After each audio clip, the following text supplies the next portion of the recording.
सोमवार को देश भर में ईद उल अज़हा यानी बकरीद का त्यौहार मनाया जाएगा और आज हम पहुंचे हैं प्रसिद्ध आलिम दीन और देवबंदी उलेमा कारी इसहाक गोरा साहब के पास। उनसे बात करेंगे ईद उल अज़हा का त्यौहार किस लिए मनाया जाता है और कुर्बानी कौन कौन से जानवरों की करनी चाहिए। जी आपका स्वागत है।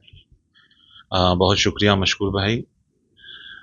देखिए, ईद उल अज़हा का जो त्यौहार है वो सुन्नत इब्राहीम अलैहिस्सलातु वस्सलाम की एक याद में सिलसिला बनाया जाता है। और ये जो अमीर यानी जिनके पास दौलत होगी या कुछ ऐसी कंडीशन सक्षम लोगों के ऊपर जो है वो कुर्बानी वाजिब होती है और ज़रूरी होता है क्योंकि हदीस में भी आया है कि अल्लाह के रसूल सल्लल्लाहु अलैहि वसल्लम ने इरशाद फरमाया कि जिस पर कुर्बानी वाजिब हो और वो कुर्बानी ना करे तो वो हमारी ईदगाह में ना आए, यानी एक गुस्से का इजहार किया गया है।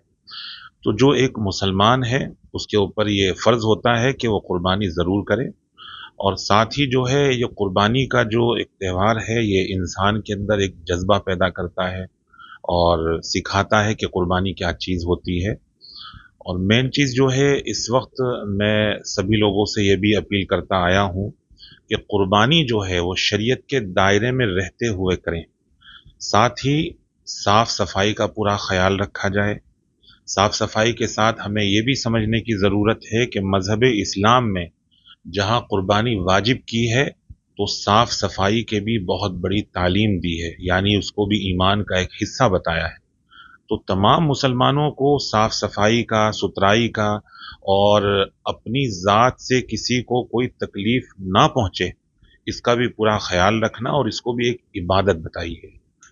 कौन से पैगम्बर हैं जिनको हुक्म हुआ था अपने बेटे की कुर्बानी के लिए, वो वाक़या बताएंगे तब।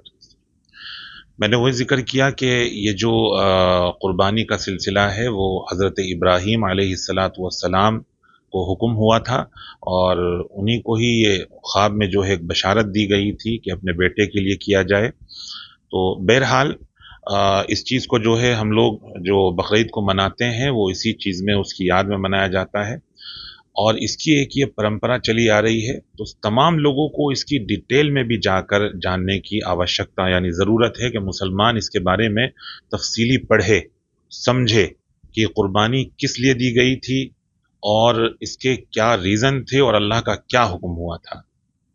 कहते हैं कुर्बानी का जानवर तंदुरुस्त होना चाहिए, अच्छा होना चाहिए, दिखने में शानदार होना चाहिए, इस तरह की भी आप एक बार बता रहे थे बात।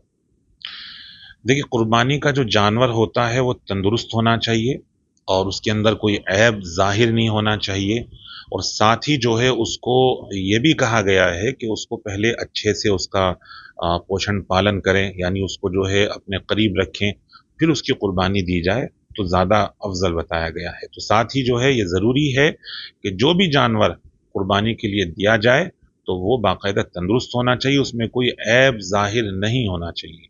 कुर्बानी का मकसद ये भी रहता है कि जो अपने गरीब रिश्तेदार हैं या गरीब दोस्त हैं या और लोग जो गरीब हैं उनके पास भी वो चीज़ पहुंच सके जो पूरे साल नहीं खा पाते वो लोग। देखिए, कुर्बानी का जो जानवर होता है उसके जो हिस्से होते हैं, हिस्सों में जो है ये भी कहा गया है कि उलमा की एक बड़ी तादाद ये कहती है कि उस हिस्से को जो है गरीब, रिश्तेदारों और अपने में भी रखना चाहिए। तो ऐसा नहीं है कि जो कुर्बानी का मांस यानी गोश्त हुआ उसे अपने यहाँ ही इकट्ठा कर लेना, ये दुरुस्त तरीका नहीं है, बल्कि गरीबों का सबसे पहले ख्याल रखना ज़रूरी है। शुक्रिया।